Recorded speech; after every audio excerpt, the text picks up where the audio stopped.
Alors dans cette vidéo, nous allons utiliser donc l'interface que nous venons de créer et nous allons nous occuper maintenant de la programmation par les blocs. Donc nous allons aller dans Blocs et dans un premier temps, nous allons gérer l'affichage des différents objets.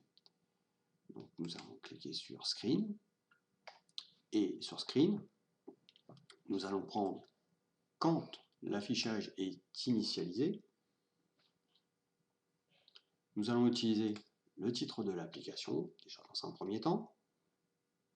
Alors, on s'aperçoit que dans les différents blocs, on a un certain nombre d'éléments qui sont, voilà, ce sont tous les éléments que l'on peut venir incorporer à notre programme. Après, moi, ce que je fais tout simplement, ça va plus vite, c'est que j'en prends un, je vais positionner dessus, et puis ensuite, je vais sélectionner donc en fait tout simplement c'est de la programmation objet, hein.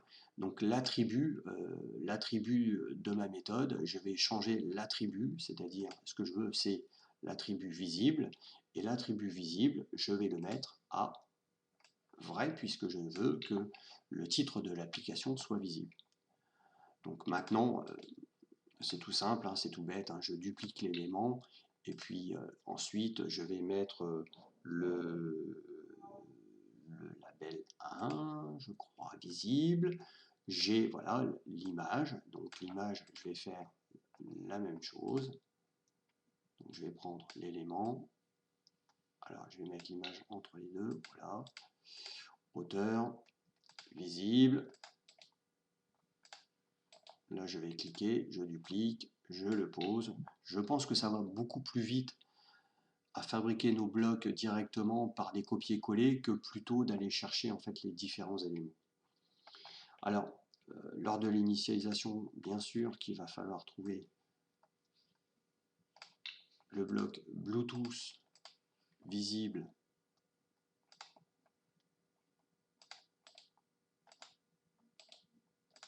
à vrai. Alors, on peut se dire, mais ça sert à quoi de mettre tous les éléments visibles à vrai, c'est-à-dire visibles, alors qu'on les voit sur l'interface?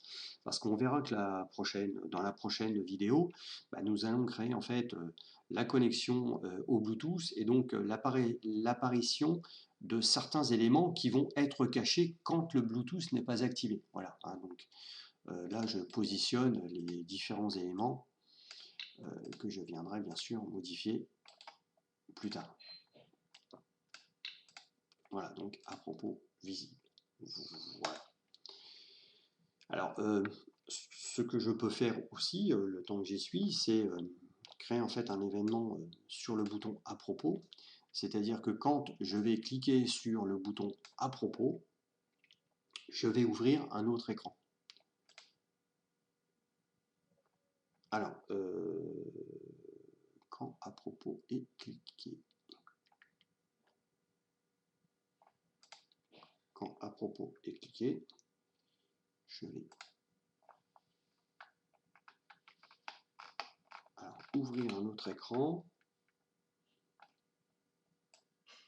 Je crois que c'est du contrôle. Voilà. Ouvre un autre écran. Voilà. Et le nom de l'écran qui n'est pas encore créé puisque il va falloir cliquer pour cela sur ajouter un écran et mettre le nom de l'écran. Là, je commence à le faire, bien que si je clique sur mon bouton, ça va certainement provoquer l'erreur puisque l'écran n'est pas créé dans un premier temps. Voilà, tout simplement. Voilà donc cette vidéo pour l'instant très simple qui consiste à afficher en fait ou à rendre invisibles des éléments.